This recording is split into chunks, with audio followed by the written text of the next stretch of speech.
Nobody really, asked me what happened and why are you doing this, and so I really understand the youth and where they're at today too, and we need to ask them what's gone on, what happened to you, and take steps to protect them, and also help those who are beginning to harm others, because the cycle is just continuing to repeat. It's not stopping. The impact is so widespread. We got to take proper steps so that we can take really good care of everybody, because that's our way, that's our values, that's who we are. We make sure we're all in the canoe together, and people are accountable for their behavior. Like, they have to own it, take responsibility, and take the steps to heal.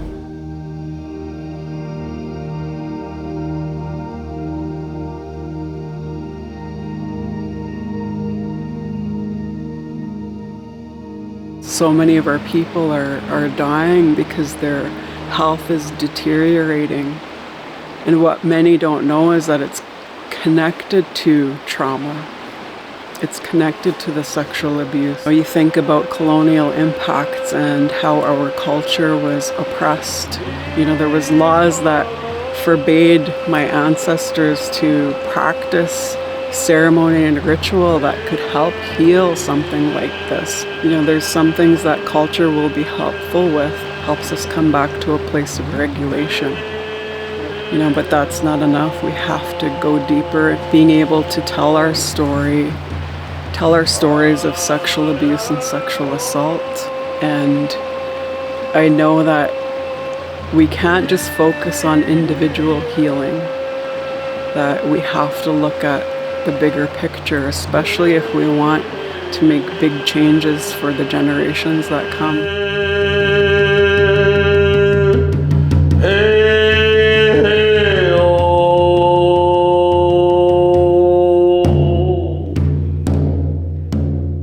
My name is Jane Middleton Maas, and I'm really excited to be part of this project, which I believe is probably the first in North America, if not the first of its kind throughout the world.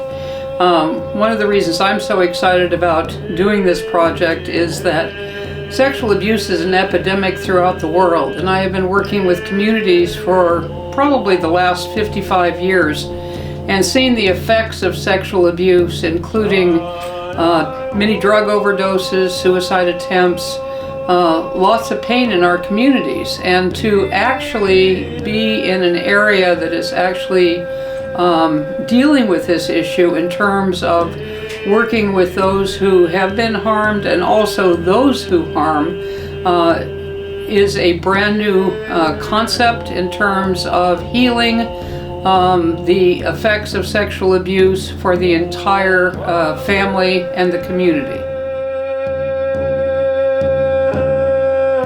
I have many offenders, many people that have harmed me as a child, as a young woman. I've never really confronted any of them, but I've done my own healing. And when I think about them, I've gone past the anger that I used to have, and I just wish for them to get the help they need and stop doing that behavior. And the more that I know they're doing that, my heart heals a little more. This is a message I'll never forget. It was, don't forget that little girl. And I thought she was talking about my daughter, but she was talking about me. And so then I always go back to this little girl that just didn't have safety, didn't have a safe home or a safe environment to grow up in.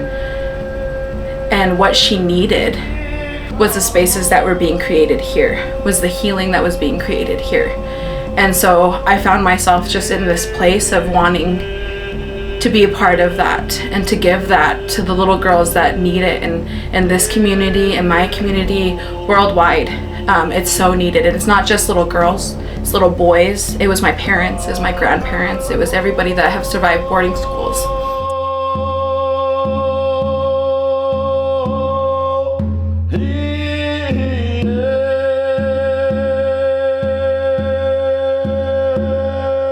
We needed to build a strong foundation first, and so that foundation is made up of all the people that we've brought in and trained, frontline workers, youth, elders, leaders.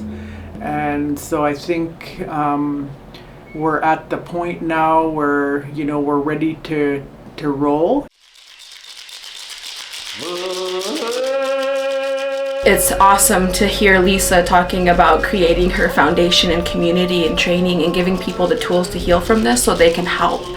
Because a lot of people, especially Indigenous individuals, they talk about, I don't want to go home because it's not safe, or, you know, for whatever reasons it is.